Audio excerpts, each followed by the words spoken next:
Born Podcast.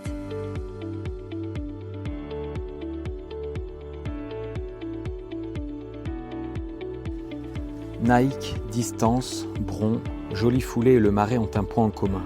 Lionel Fracture, ou plus exactement Lionel Jagorel, aujourd'hui responsable marketing et sport marketing Distance. Un métier qui nécessite deux qualités, avoir le bras long et avoir de bonnes idées. Mais pour être meilleur que les autres, il faut en plus avoir du flair, sentir les choses avant la concurrence, être anticonformiste, avoir l'audace de casser les codes, le tout en respectant ses principes moraux pour ne pas nuire à l'authenticité du projet initial. Lionel possède ces qualités et donc riche de son réseau et de son instinct, il ne suit pas les tendances, il les crée. Mais avant tout, Lionel est un athlète passionné de running et de produits dérivés de course à pied, un geek, tant attiré par la beauté du moderne que par le charme du vintage. C'est le matin de la foulée vénitienne que nous développons tous les sujets qui gravitent autour de son métier passion. Lionel Jagorel, jamais dans la tendance, toujours dans la bonne direction. Bonne écoute. Salut Lionel. Salut Pierre. Merci de me recevoir chez toi de bon matin. Ouais. Pas loin de Vénissieux. Avant qu'on parle, qu'on rentre vraiment dans le vif du sujet, j'ai quelques questions flash, si tu veux bien. Allez. Ok, tu réfléchis pas, tu réponds. Nike reste-t-elle la marque la plus stylée ? Oui. Je dois te justifier ou juste dire ? Non. Ok. Les marques confidentielles comme Satisfy trouvent-elles leur place dans le marché ? Clairement. Ouais. Le running peut-il se passer des magasins physiques ? Non. Les running clubs sont-ils un repère de bobos ? Joker. Le following compte-t-il plus que les performances pour les marques, pour sponsoriser ? Non. La consommation a-t-elle pris le dessus sur la passion ? Possible, ouais. Ouais. Ok. Donc, tu bosses dans le marketing. On va parler de toi, de ton métier, de toi en tant qu'athlète aussi. Un tout petit peu de Joli Foulé, mais pas beaucoup, parce que vous avez fait un podcast récemment. Ouais. Et voilà. Et des magasins distance. Déjà, est-ce que tu peux préciser ton nom ? Quand j'ai dit que j'interviewais Lionel Fracture, il y en a plein qui pensaient que c'était ton nom. Non, mon nom c'est Lionel Jagorel. Ouais. Et Lionel Fracture, c'est mon surnom et qui me suit depuis des années maintenant. Donc effectivement, il y a parfois une confusion. Mais, Et c'est par rapport à une fracture, donc si j'ai bien par compris. rapport à une fracture du tibia en 2011 ou 2012, je sais. En course à pied ? En course à pied, ouais. On peut en parler vite fait ? Ouais, bien sûr. En fait, à l'époque, j'étais étudiant, je m'entraînais, j'ai fait le SC Toulouse, donc je m'entraînais du côté de Toulouse. J'étais licencié au SATUC. D'ailleurs, je partageais certaines séances avec Djilali Bedrani, qui était cadet et qui était déjà monstrueux. Ok. Et puis j'ai fait l'hiver là-bas. Et puis à la fin de l'hiver, j'ai commencé à ressentir des douleurs au niveau du tibia. Pendant longtemps, on n'a pas trouvé ce que c'était. Et mon médecin du sport à Lyon, au bout d'un moment, on a fait une scintigraphie osseuse et il a vu qu'il y avait une partie de mon tibia qui était devenue molle. Donc ça, il a fallu le retirer, mettre de l'os artificiel. Donc ça, c'était une greffe osseuse, ouais. Ouais, une grosse opération. Donc après, j'ai eu 6 mois un mois au lit, 3 mois sans sport. Et quand j'ai eu l'autorisation de reprendre le sport, j'ai recommencé à courir avec mes potes, c'était l'été. Vraiment tout tranquille, sauf que j'ai pris un mauvais appui, la cheville elle a un peu tourné et le tibia il a recassé juste au niveau du greffon. De la greffe, ouais, exactement. Okay. Donc là, reparti avec une plaque, 17 vis dans la jambe, plein été, dégoûté, je devais partir étudier à Barcelone, annulé. Et voilà, du coup Lionel Fracture c'est venu à ce moment-là. Et ça j'aime bien parce que c'est mon côté kiné. C'était quoi ? C'était tumoral ? C'était une fracture ? C'était quoi ? Ouais, c'était bénin, c'était pas évolutif ni rien. Il fallait enlever ce truc. Et moi, par contre, ça m'empêchait. J'arrivais pas à finir les séances. J'avais trop mal. Je pouvais plus rien faire, quoi. Et aujourd'hui, t'as encore mal ? Et aujourd'hui, je suis reparti de très loin. Et aujourd'hui, non, j'ai plus mal. Et t'as encore le matériel dans la jambe ? Non. Mais ça a été retiré. C'est pour ça que ça a été super long, en fait, parce qu'à chaque fois, je prenais 3 mois dans la vue d'arrêt.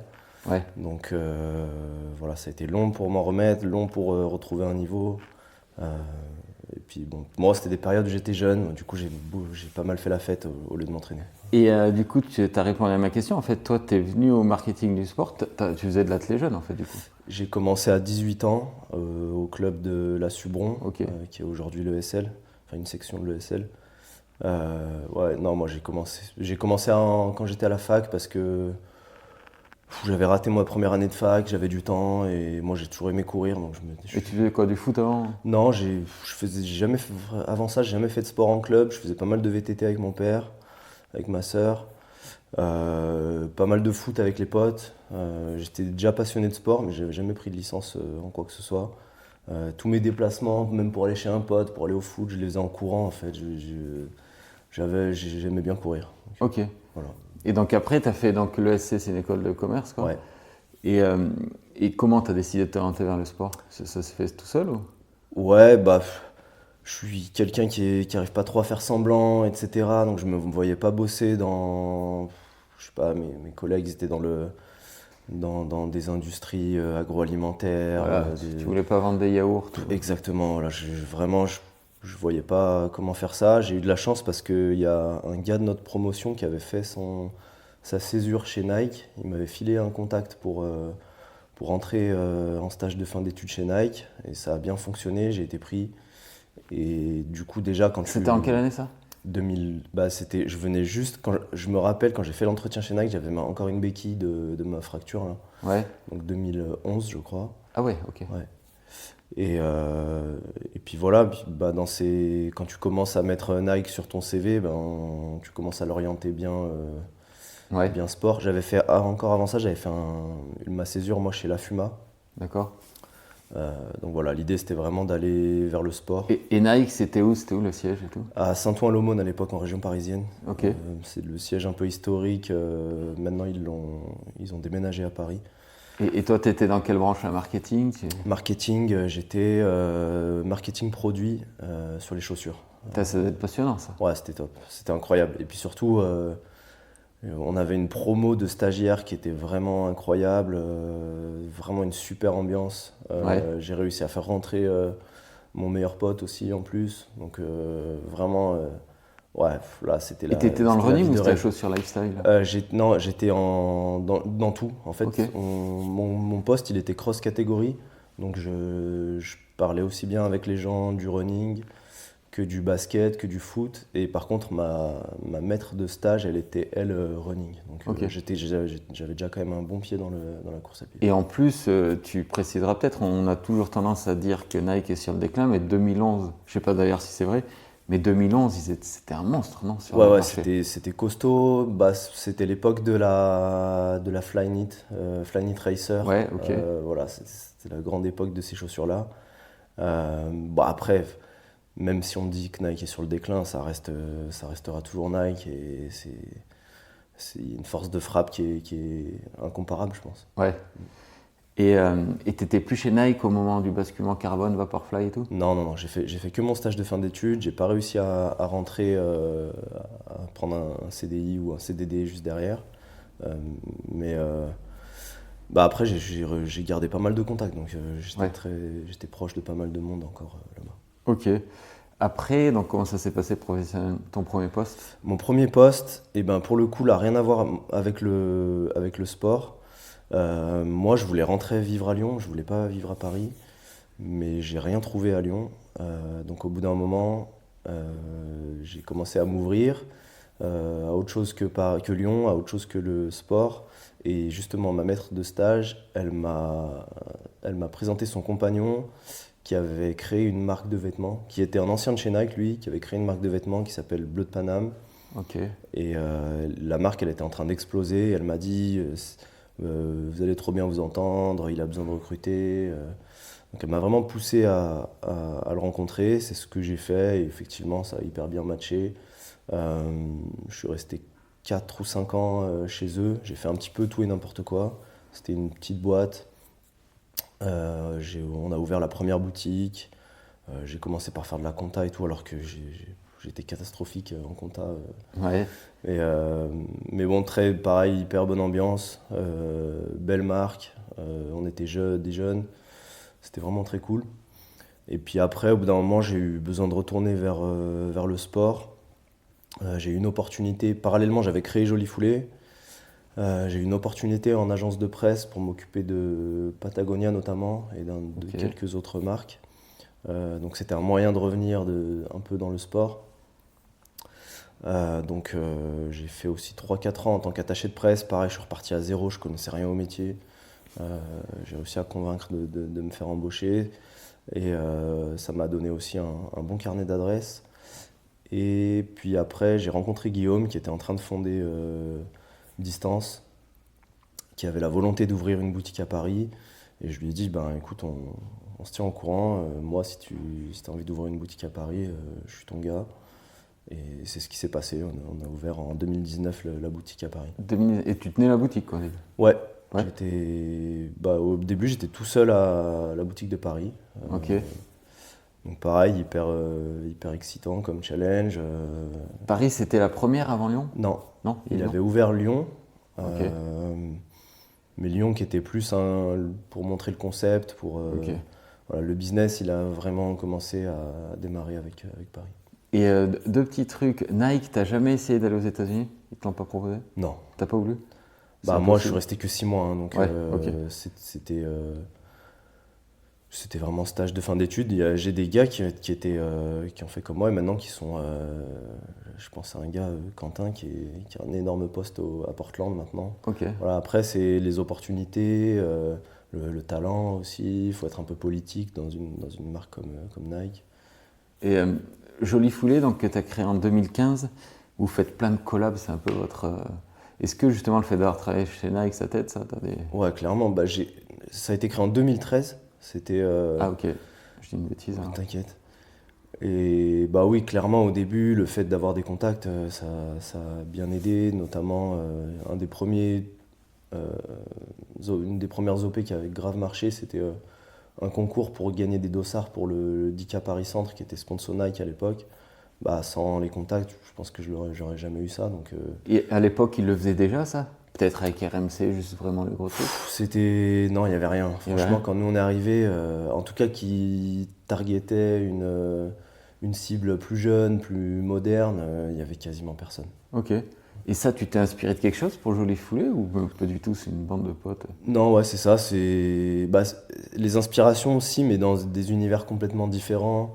Moi, j'étais un très gros lecteur de SoFoot à l'époque. Ok. Le magazine Vice aussi, un peu plus lifestyle. Mais donc ce côté un peu ironique, impertinent, on allait le chercher là et l'appliquer à la course à pied. Mais en course à pied, il n'y avait rien. Et Joli Foulé, ça a quoi? C'est un statut d'association? Non, ça a rien. C'est rien. Non, on a eu le statut d'assaut pendant un moment, mais il nous servait à rien. Donc on a lâché l'affaire. Et non, on est une bande de potes. Après, régulièrement quand même, on a des budgets, etc. Donc ça, c'est géré.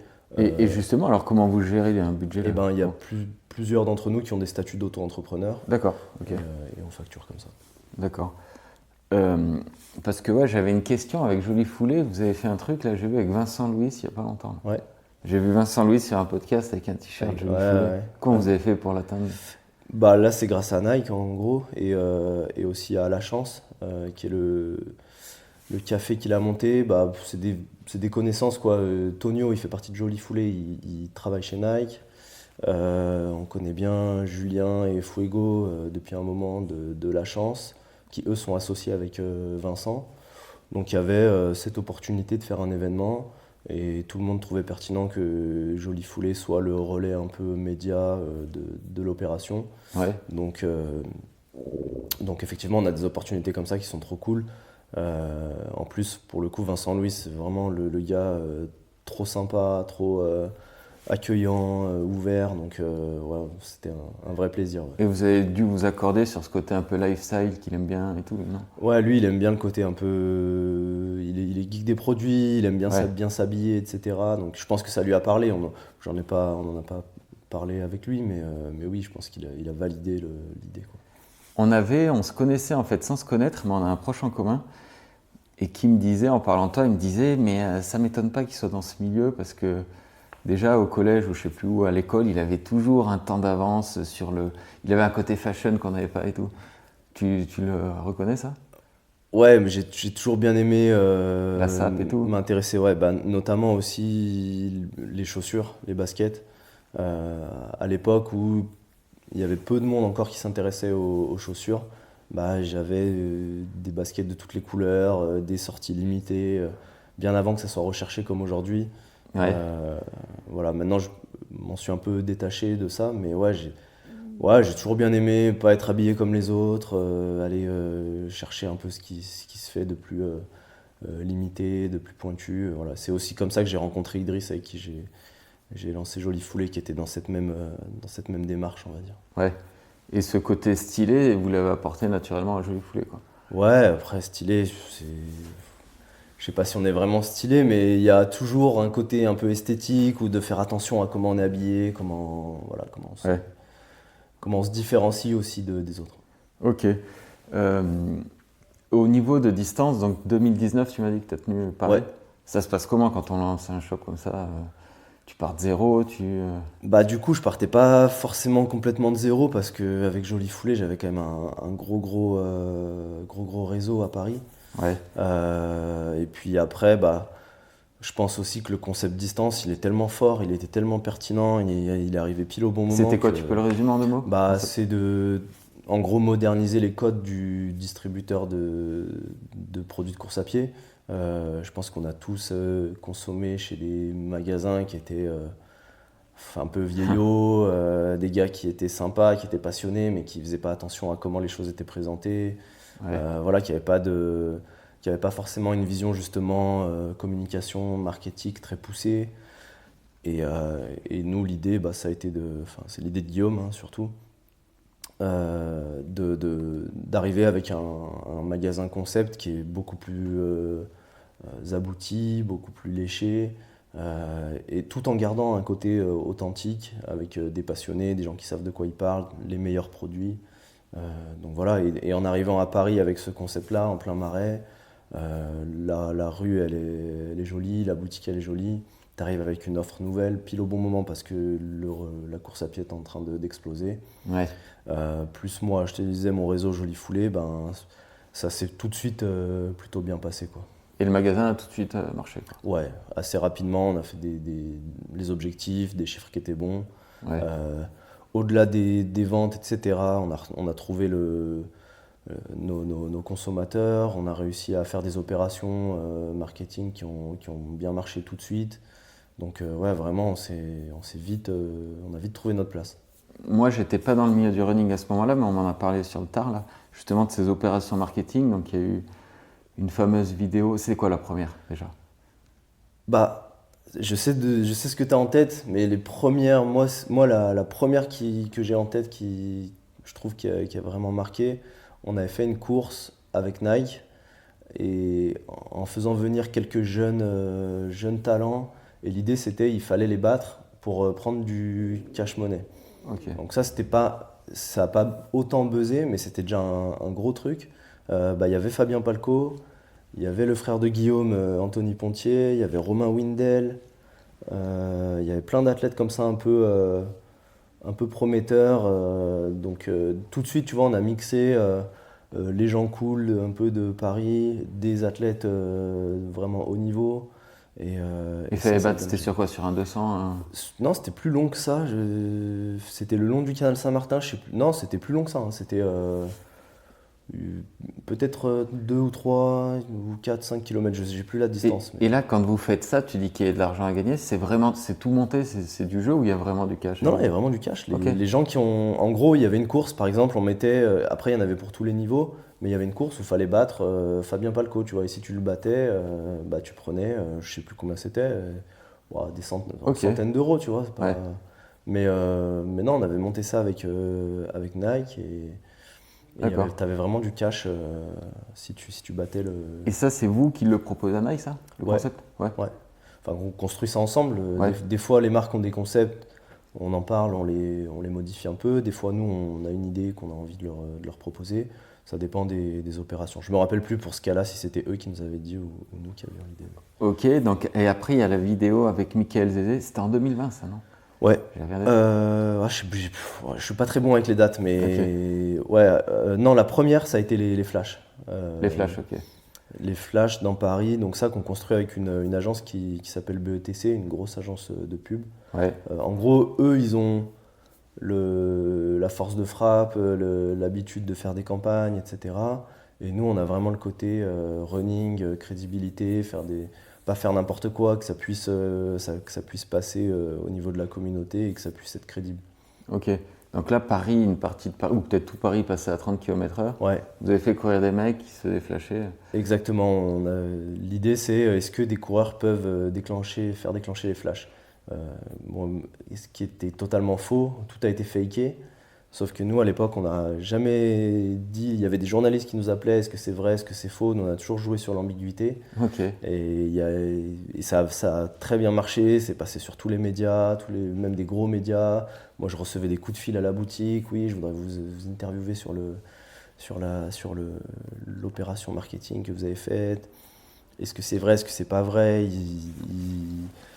En la cherchant sur YouTube, il y a des vidéos de fact-checking dessus. Ouais, ils interrogeaient des experts. Ils ont appelé des experts. Voir si, okay. C'est ça qui a marché en fait, c'est que le fait justement de laisser le flou comme ça, ça attise la curiosité et c'est ça qui marche. Et après, la vidéo est belle et tout, c'est bien, on en parle, mais ça ramène des gens dans le magasin, ça? Ouais, direct. Ah ouais? Franchement, en plus, nous, on était quand même assez récents sur le marché, donc des opérations comme ça qui sont vues par des milliers, peut-être un million, je sais pas, mais beaucoup de monde, on t'en parle, les gens en parlent autour d'eux, mais c'est distance, donc ça nous a ramené, nous ça s'est traduit dans les chiffres du magasin, les semaines après directement. Ouais.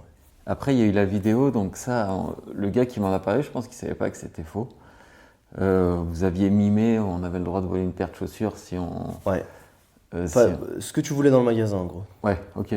Et si le vigile du jour, qui était Michael Zézé, un sprinter français, n'arrivait pas à rattraper le gars. Ouais, exactement. À l'époque, Zézé, c'était un des plus rapides en France. Et pareil, il y avait eu cette idée qui nous a été proposée, qu'on trouvait cool. Sur celle-là, on a un peu hésité quand même, parce que le message de venir voler dans ton magasin, c'est quand même un peu spécial. Et du coup, il fallait le contrôler. Donc évidemment, c'était fake. Mais ça marche bien. Et encore une fois, on a joué sur l'ambiguïté. On a tourné ça un lundi où la boutique était fermée. On a fait venir des gens. Et on a tourné la vidéo. Et ça, c'est vous avez les compétences pour filmer et tout? C'est joli. C'est avec BETC, encore une fois, qui eux ont vraiment ce savoir-faire côté prod. D'ailleurs, si on regarde ces vidéos, c'est pas exactement notre style habituel, mais ça marche bien parce qu'il y a leurs compétences, il y a notre côté authentique et connaisseur de la course à pied, parce que eux, quand ils viennent nous voir comme ça, ils nous parlent de leur idée, mais ils n'ont pas Michael Zézé en tête, ils n'ont pas le contact, ils ont pas, voilà. Nous, pour que ça soit crédible, il faut que ça soit un vrai athlète. Et là, Michael Zézé, par exemple, dans ce cas-là, il est chaud, vous le payez? Ça se passe comment? Il était chaud et il était payé. Ouais. Ok. Et après, tu m'as envoyé aussi un truc sur la Fashion Week là, que vous aviez fait récemment. Ouais, ça, je l'avais vu passer, je l'avais oublié ça. Ouais. Tu peux expliquer ça?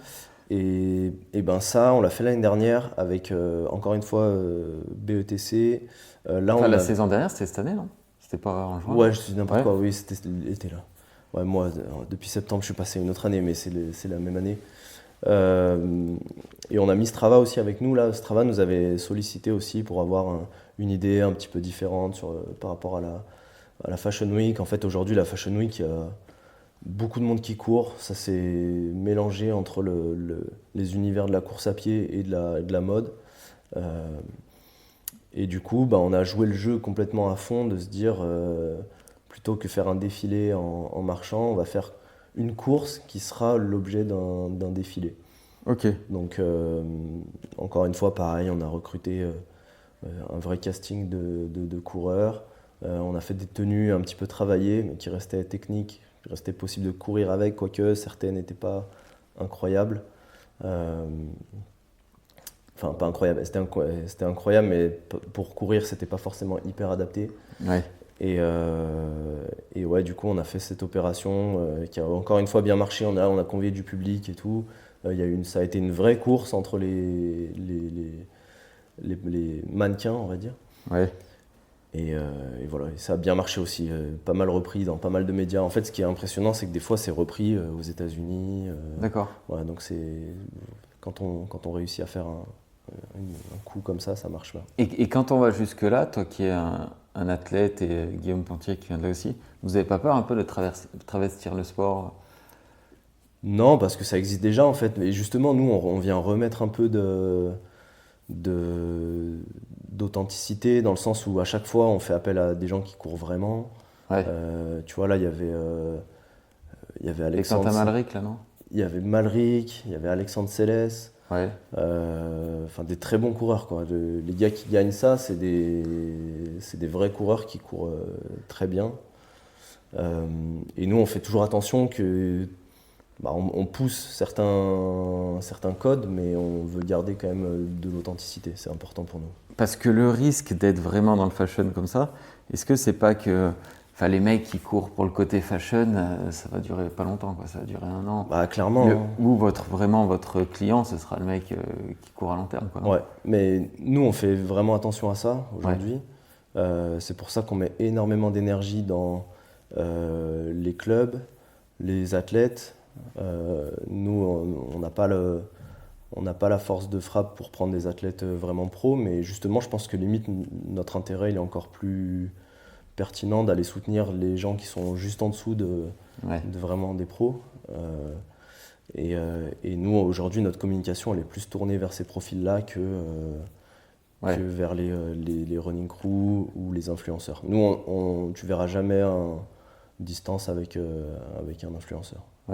Ouais, parce que c'est vrai que quand on m'avait dit, va interroger Lionel Fracture, c'est lui qui s'occupe des teams distance là. C'est vrai, c'est toi qui les montes? Ouais, c'est dans mes missions de gérer nos teams. On a une team sur le trail avec Nike, une team plus route, piste avec On.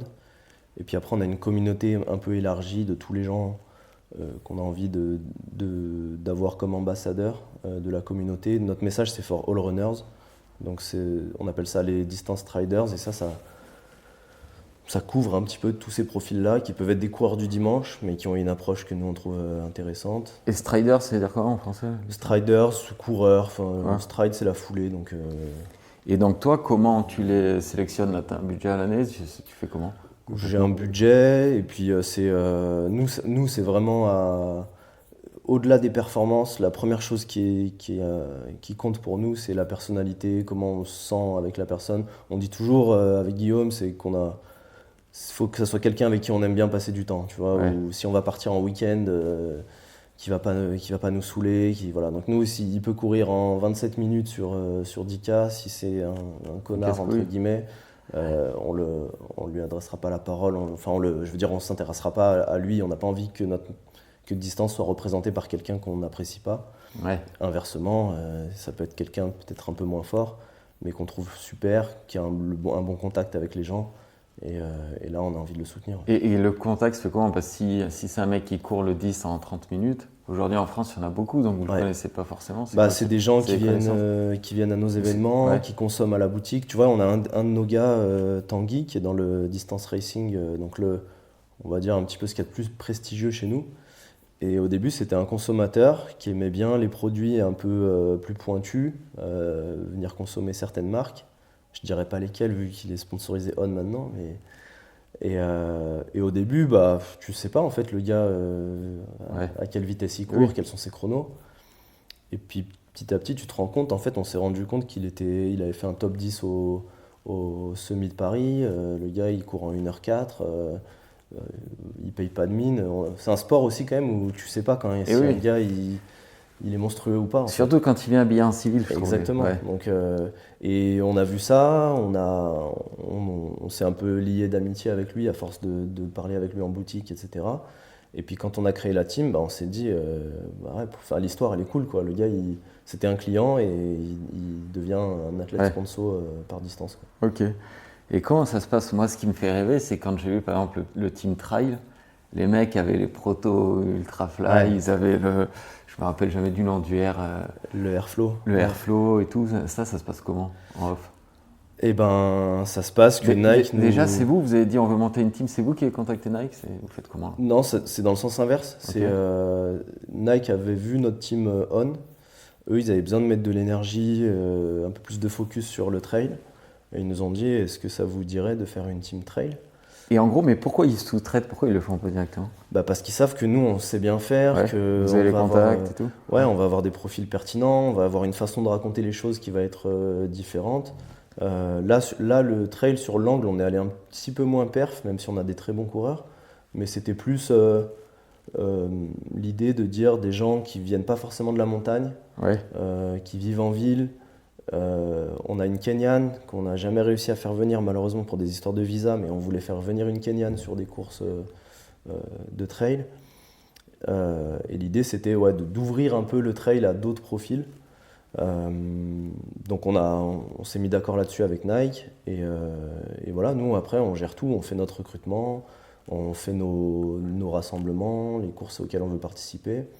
Et voilà, et là sur le dernier UTMB, effectivement, on a pu rassembler tout le monde sauf malheureusement Betty qui n'a pas eu son visa pour venir en Europe. Et en gros Nike quand on arrive, il nous l'avait dit, on va essayer d'avoir la nouvelle Ultrafly, on va essayer d'avoir le Airflow. ça doit exciter tout le monde, non? Quand tu sais. Ça c'est l'avantage d'être sponsor distance, c'est que tu as accès à des choses, Ouais. voilà, même certains pros ne l'ont pas. Tu vois, par exemple, je parlais de Vincent Louis, quand on l'a vu, il venait d'avoir le Airflow que nous on avait eu Vous l'aviez eu avant? l'été. Ah ouais. Ouais, et lui, comme c'est un geek des produits et tout, il le voulait absolument. Enfin, nous on est conscients, des fois on a une chance incroyable et nos athlètes en bénéficient aussi. Ouais. Ouais. Et est-ce qu'ils aiment bien des fois les protos comme ça, que vous les montriez un peu Ouais, parce à l'avance, que justement? pour cette communauté de geeks, etc., qui va guetter la moindre apparition Ouais. du produit, qui va vouloir avoir les premiers feedbacks, voilà. Enfin, aujourd'hui, c'est quand même hyper intéressant d'avoir un Otto Pontier, un Melvin qui fait partie de la team aussi, qui va pouvoir te dire, voilà, je l'ai testé, les sensations, c'est ça. Moi sur Insta, j'adore ces comptes Secret Shoes, les trucs, tout à Ouais, l'heure. voilà, il y a quand même beaucoup de gens qui sont à l'affût pour ce genre de choses. Et aujourd'hui, on a la chance de pouvoir en faire partie, quoi. Et là, concrètement, à l'UTMB, c'est quoi le deal? Nike, ils mettent un chalet à disposition qui paye quoi, là, en gros? Tu Non, peux dire, en gros? nous on a un budget à l'année et après Ok. on fait ce qu'on veut. Et là, nous, cette année, on s'est dit, on va prendre un chalet pour que nos athlètes ils soient dans un cadre hyper confortable. On avait un cuisinier pour qu'ils mangent bien avant Ok. la course. Ah ouais. On a fait quelques OP dedans, mais l'idée vraiment c'était de les mettre dans les meilleures conditions pour qu'ils vivent la course de la meilleure façon et qu'ils soient le plus performants possible. L'idée aussi c'est de nous de se rassembler, de créer des moments d'équipe avec eux, du contenu. Ouais. Voilà. Et le team trail, en gros, c'est un one shot, quoi, UTMB? Non. Non? Non, il est dure- sur. Ça fait 2 ans là qu'on le fait. Ouais, non, mais je veux dire, les athlètes du moment, vous faites comment, en fait? Non, ils sont. Ok. Ah, ils y sont pour 2 ans, là. Ouais, ils sont. Ok. Il y a Anto qui nous a rejoint pour un petit peu plus tôt dans l'année, mais c'était sa première grosse course avec nous. Non, c'est des gens qu'on suit. Nous, globalement, on est sur du long terme avec tout le monde. Voilà, comme je te disais, une fois qu'on a la relation avec quelqu'un qu'on apprécie, etc., voilà, on essaye de la faire perdurer et de l'accompagner la personne le plus longtemps possible. Ouais. Et ce que j'aime bien chez Distance, c'est je pense que vous ne vous vendez pas, quoi. Il n'y aurait pas un team trail s'il y avait une marque vraiment pourrie qui vous proposerait le deal, vous le feriez pas, quoi. Non, on fait aussi attention aux partenaires avec qui. Enfin, nous, même globalement, les produits qu'on vend, c'est des produits qu'on apprécie porter et avec lesquels on est à l'aise et confiant. Ok. Et le Airflow aussi, ils vous briefent un peu, par exemple, avant, ils vous disent ce produit ou ils vous l'envoient, démerdez-vous? Non, on est assez libre. Après, Ouais. là-bas, sur place, il y avait toute la team développement produit, donc ils nous expliquent le concept, tout ça. Après, on n'a pas forcément de consignes. Voilà, eux, à partir du moment où ils savent qu'ils le mettent dans la nature, ils savent qu'il va être vu, qu'il va être Ouais. porté. Donc non, on est assez libre de ce côté-là. Ok. Après, tu es revenu, donc tu cours aujourd'hui, là. Comment tu es revenu un peu à l'athlé perf, quoi? Tu veux dire après ma blessure? Ouais. Bah, Après, tout c'est les doucement. magasins de distance qui t'ont remis. Non, le tout pied dedans. doucement. Moi, je me suis réentraîné petit à petit, puis les chronos descendent, etc. Et puis les potes. En vrai, je pense que ce qui m'a fait vraiment pas mal revenir, c'est que mes potes se sont mis à courir, à devenir de plus en plus forts. Et du coup, tu as envie de rester performant par rapport à tes potes. Donc tu t'entraînes, voilà. Enfin, c'était une course qui s'entraîne le plus, le mieux. Et puis là, je pense que là, j'ai franchi un peu encore un cap en revenant sur Lyon, en retournant en club. Ouais. Parce que bah, voilà, d'avoir un coach, des séances, un groupe, où vraiment ça tire vraiment à fond à l'entraînement, et c'est ça qui m'a fait. Et t'es dans quel club? Je sais même pas. Tiens. Quand je suis revenu à Lyon, j'ai fait 2 saisons à Lyon Athlé. Et puis là, comme avec la boutique, on s'entend bien avec des athlètes de Bourgoin-Jallieu, j'ai signé chez eux. Et aujourd'hui, c'est quoi? Tu fais du marathon surtout? Ouais, 10 marathons. Bon, je deviens vieux, donc je voulais passer sous les 33 minutes sur 10. Je risque de galérer. Et puis marathon, je pense que j'ai encore un peu de temps. Ouais. Ouais. Et là, pareil, les marathons, toi, tu les choisis en fonction des OP Jolie Foulée ou tu... Non, tu te fixes une date et après... Ça dépend. Des fois, Ouais. c'est des opportunités, des invitations. Des fois, il y a vraiment une course que j'ai envie de faire, ben, je vais me la bloquer. Ça dépend. Maintenant, j'ai quand même souvent des belles opportunités. Donc, tu vois, l'année dernière, j'ai fait New York, c'était pas forcément prévu. Et Ouais. bah, c'est incroyable, quoi. Donc voilà, c'est un mix de tout ça. Généralement, quand j'ai envie de faire une course, je regarde si je connais un partenaire, si c'est possible peut-être d'avoir un dossard, de pouvoir la faire. Puis si c'est pas possible, ben je m'inscris de mon côté, quoi. Je me suis toujours demandé, tu sais, les marques, quand elles sponsorisent un énorme marathon comme ça, si elles s'y retrouvent financièrement. Et tu vois, je suis allé voir ma copine courir à Berlin. Le nombre de gens au salon qui ont acheté la veste Adidas Ouais. Berlin, tu multiplies par, je sais pas, 120 ou 130 euros. Je me suis dit, je pense que le calcul est quand même vite fait, non? Bah, aujourd'hui, c'est hyper prestigieux d'être associé à ce genre de course-là. Donc, ouais, Ouais. forcément, si les marques le font, c'est ils font du chiffre, mais ils font aussi sur beaucoup d'images. Et oui, oui, c'est important, hein. Adidas, Berlin, c'est quand même chez eux, tu vois. Ouais. Je pense que ça leur ferait mal de voir une autre marque sponsoriser cette course, quoi. Mais ils seraient prêts, et tu sais s'ils seraient prêts à travailler à perte, là, juste pour l'image, ou ils gagnent beaucoup d'argent là, sur une course comme ça? J'ai pas les chiffres, mais moi, ça m'étonnerait pas qu'il y ait certaines opérations qui soient à perte. Ouais. Euh, mais bon, t'as le prestige de la course, t'as des belles affiches, des belles campagnes, des belles photos, potentiellement quand même régulièrement des vainqueurs de ta marque qui sont sur les podiums. Donc, enfin, Et après, ils se besoin de ça. démerdent toujours pour lancer une chaussure à ce moment-là. Ouais, Enfin, voilà, en il plus. y a des retombées Ouais, à long terme, bah, quoi, ça, j'imagine. aujourd'hui, les marathons, c'est un peu ce qu'on peut comparer au Fashion Week dans le côté de la Ouais. mode, quoi. Il y a 1 milliard d'opérations, toutes Ouais, les c'est marques vrai, se ouais. donnent rendez-vous, euh, se font une concurrence folle pour avoir le meilleur événement lié au marathon. Il y a ce qu'ils appellent les activations. Là, Ouais, la les veille. activations, il y en a dans tous les sens. Ouais. Ouais. Et moi, il y a un truc que je trouve un peu dommage. Tu vois, c'est par exemple quand la marque prend un peu trop de place sur le naming. Tu vois, il y a eu, je crois que c'est la semaine dernière, il y a eu au final, je retiens pas le 10K OK à Paris là. Et je trouve que, enfin, il y avait presque trop de OK partout, tu vois. Sur la ligne de départ, t'avais que des athlètes OK. Tu voyais les athlètes manger des éclairs à la vanille OK. Est-ce que faudrait Bah, parvenir à un peu de sobriété quand même? ça fait moins authentique, oui. Je trouve que ça Je fait. vois ce que Ouais. tu veux dire, ouais. Ouais. Bah, les marques, elles ont besoin de ça, hein. C'est exactement ce que tu disais. Ils mettent beaucoup d'argent pour sponsoriser les marques. Donc eux, ils veulent retrouver leur image un petit Ouais. peu partout. C'est vrai que quand c'est trop partout, est-ce que c'est... J'avais pas vu ça sous cet angle-là. Tu Mais l'as pas vu? enfin, j'ai vu tout ce que tu dis. Mais Ouais. ouais, bah, après, moi, je suis peut-être tellement dedans que ça m'a pas choqué. Ouais, là j'ai trouvé Mais je ça. vois ce que tu veux dire. Je trouvais que ça faisait presque course fermée au cas, tu vois. Ouais, ouais. Mais Je trouve nous, que c'est mal dosé. souvent, on a les débats avec les marques. Quand on organise un événement ou une course, on leur dit, mais peut-être qu'il y aura d'autres gens qui porteront d'autres marques. Et pour nous, ça fait partie du running, parce que jamais sur une ligne de départ, bah, tu as tout le monde qui Et est... oui. Donc il y a certaines personnes qui l'acceptent, d'autres qui ont un peu plus de mal avec ça. Ouais.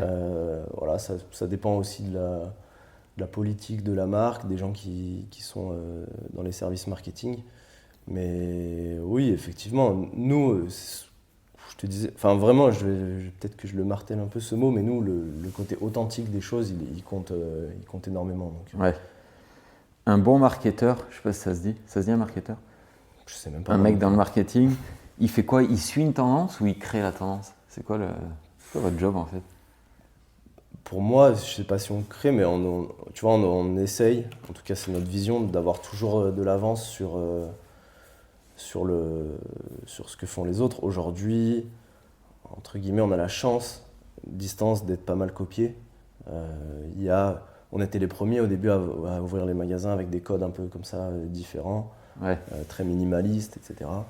Bah, aujourd'hui, des magasins comme ça, t'en vois un peu apparaître un petit peu partout dans le monde, même maintenant en France.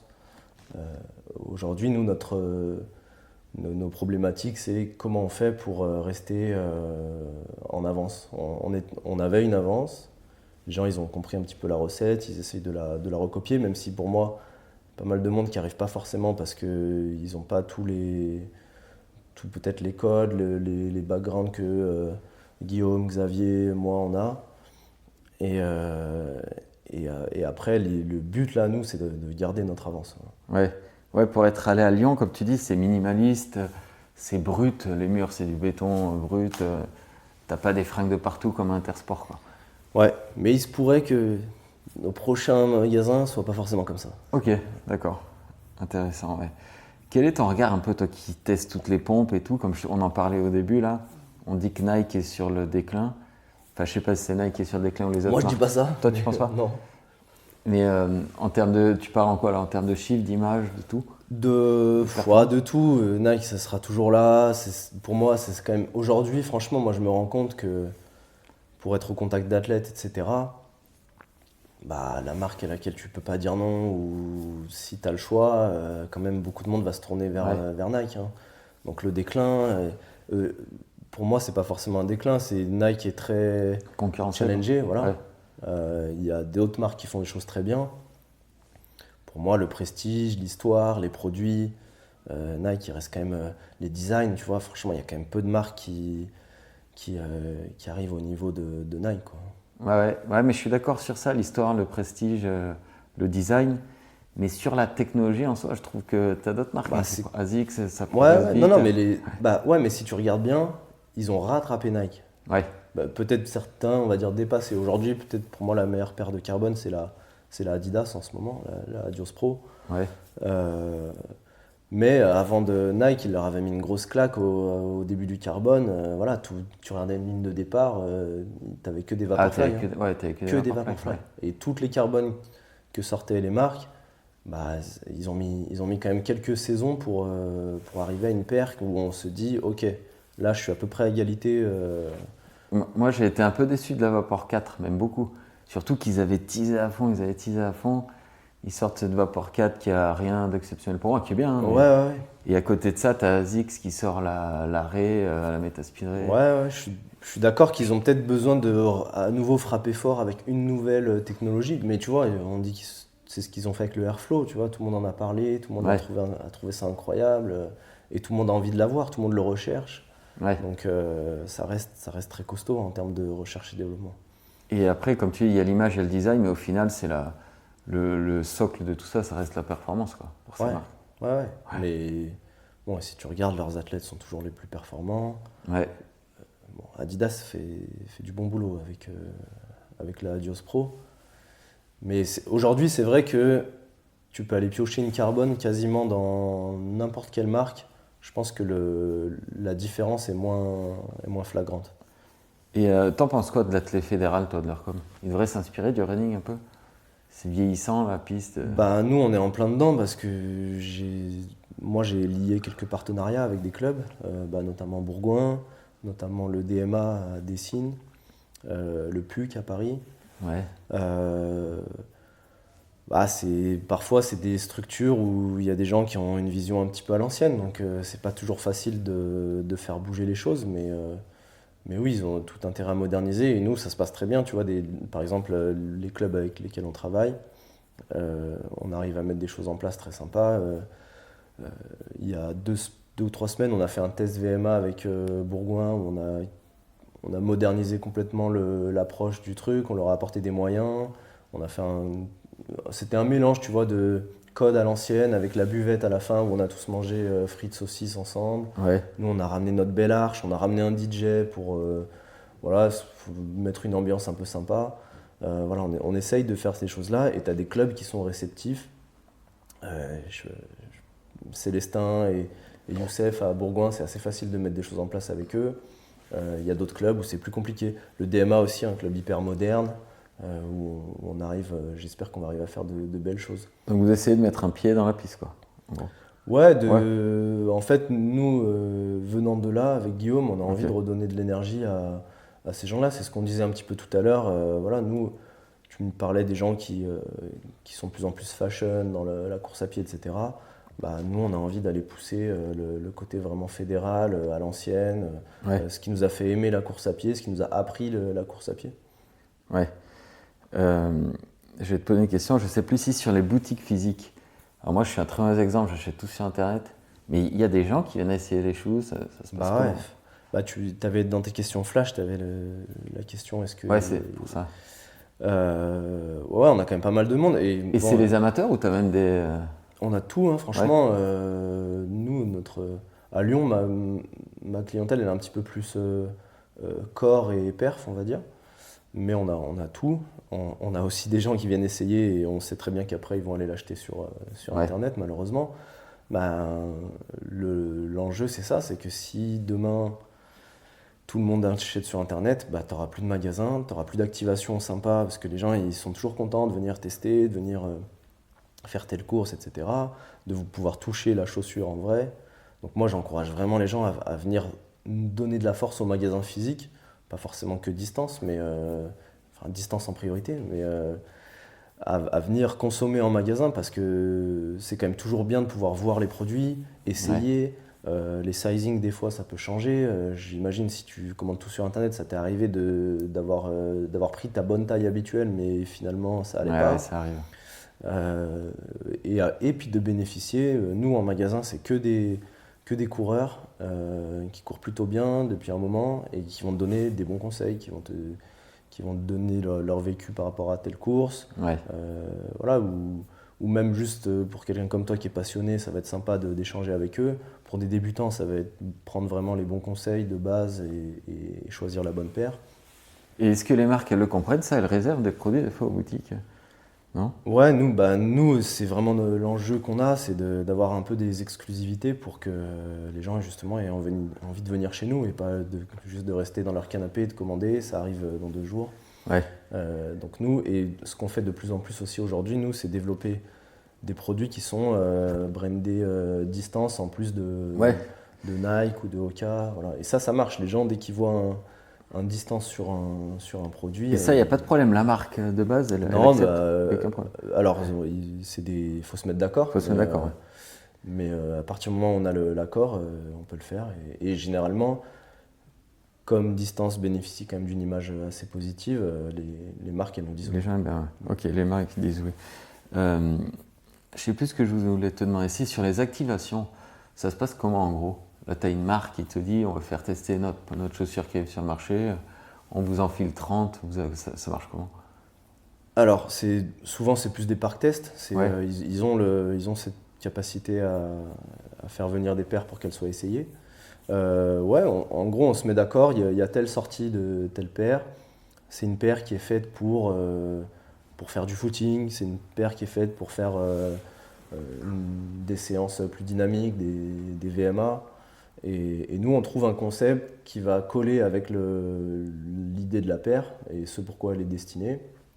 On le propose aux marques, on se met d'accord. On a un budget pour faire ça. Et nous, après, on met tout en place, on déroule. Et voilà, typiquement, là, ce que je te disais là pour le test VMA avec Hoka, c'était pour faire un focus sur la Mach X3, qui est leur chaussure un peu dynamique, à plaque, chaussure d'entraînement plaquée, quoi. Ouais. Ok. Pour en venir un peu à toi, tu disais, je crois dans le podcast On Your Marks, que tu voulais revenir un peu aux courses locales, redévelopper un peu tout ça là. Qu'est-ce que t'en penses? Tu trouves que justement ces grosses courses un peu... Enfin, t'as envie de revenir au terroir, quoi? Ouais, bah, il y a deux choses. Les grosses courses, c'est bien pour faire de la masse. C'est bien parfois pour performer parce que comme il y a beaucoup de monde, bah, tu as une densité et tu peux aller chercher un chrono en fonction du parcours. Après, du coup, tu as beaucoup moins cette ambiance un peu typique, sympa, de pouvoir échanger avec les bénévoles, les gens, de pouvoir prendre un dossard en dernière minute. Ça existe quasiment plus. Ouais, Euh, ouais, t'as moins le côté humain, quoi. ouais.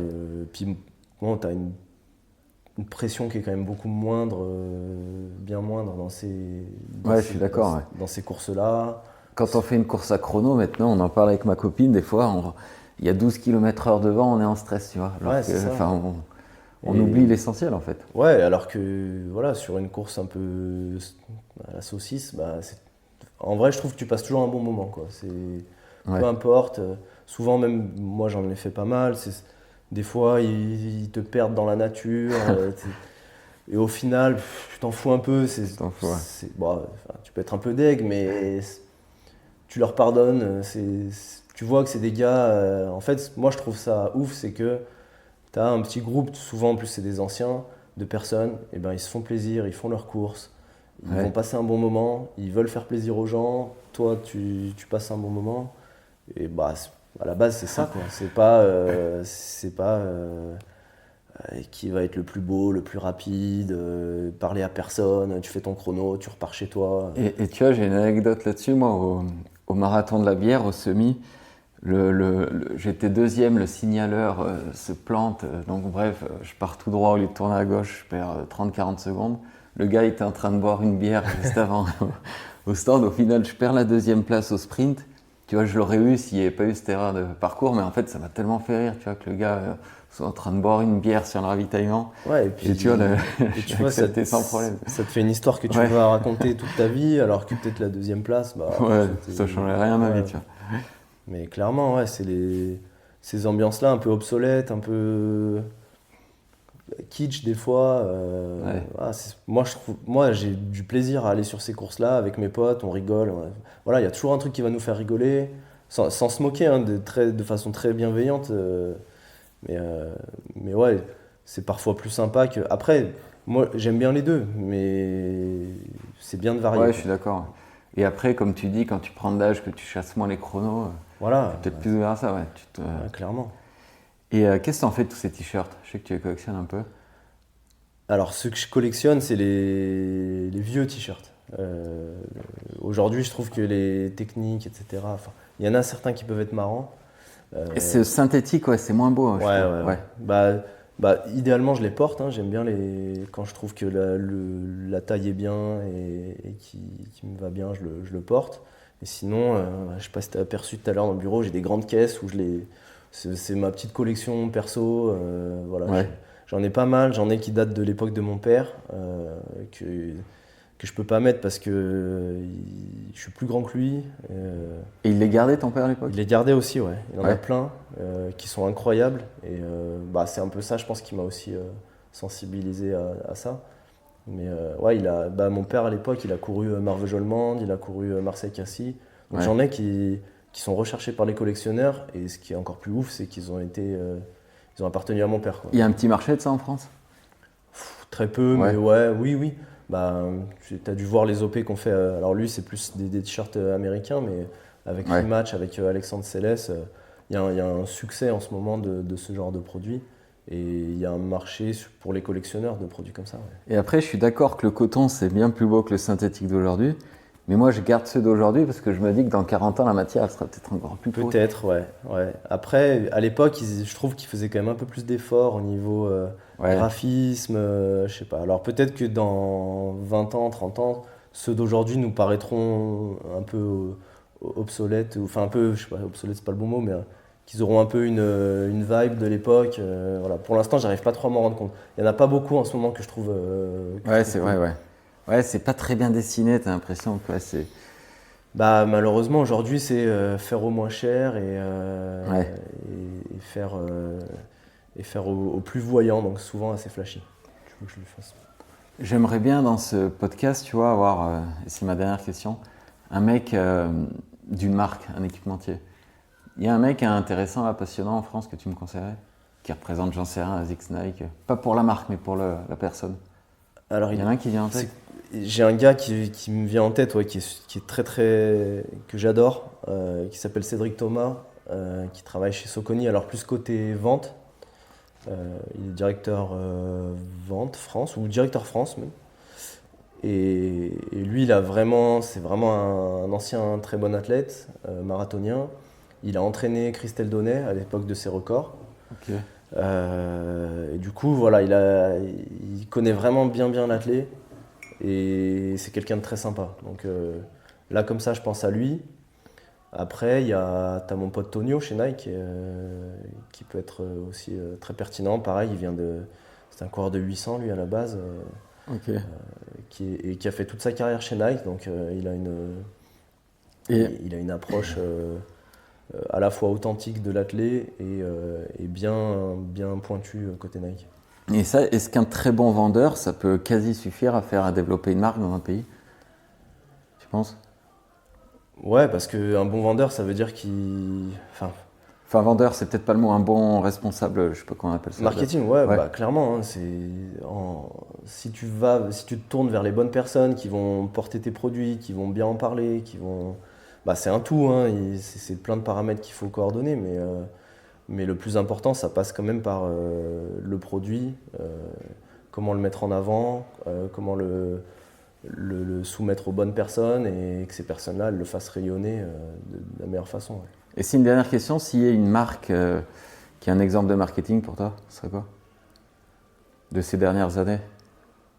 On, ils ont été bons ils ont quand même bien inondé le marché, non? On a bien fait c'est dur parce que pour moi, il y a toutes les marques font des choses bien, mais dire qu'une le fait tout parfaitement, c'est plus compliqué. Mais ouais, ils sont arrivés très fort, ils ont pris pas mal d'athlètes, etc.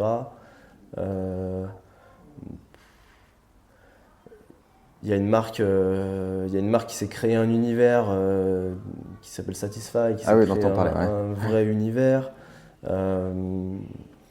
Pour moi, Nike fait quand même toujours des campagnes hyper impactantes et pertinentes.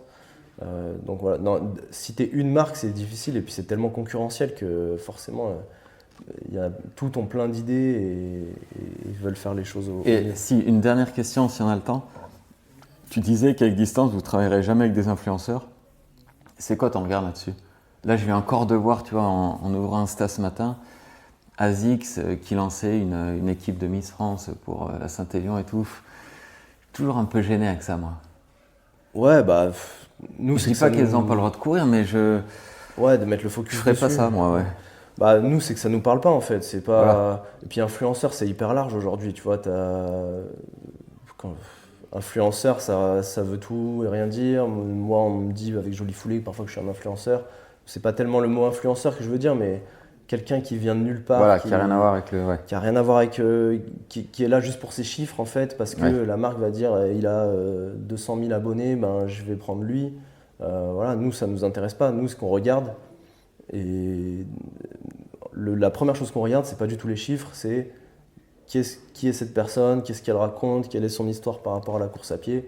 Voilà, c'est dans ce sens-là que je dis qu'on ne fera pas appel à des influenceurs. Après, si on trouve une super histoire et que le gars il a 200 000 abonnés, on ira. Mais l'inverse, construire quelque chose de complètement artificiel parce que telle personne a du follow, non, on n'ira pas. Allez, merci beaucoup, c'était hyper intéressant. Merci à toi. Et on va aller voir peut-être la fin du 10 de Vénitieux. On va aller voir ça. Allez, merci Lionel. Merci à tous d'avoir écouté cet épisode jusqu'à la fin. N'hésitez pas à le partager et à vous abonner pour ne pas louper les prochaines sorties. À bientôt sur Born Podcast.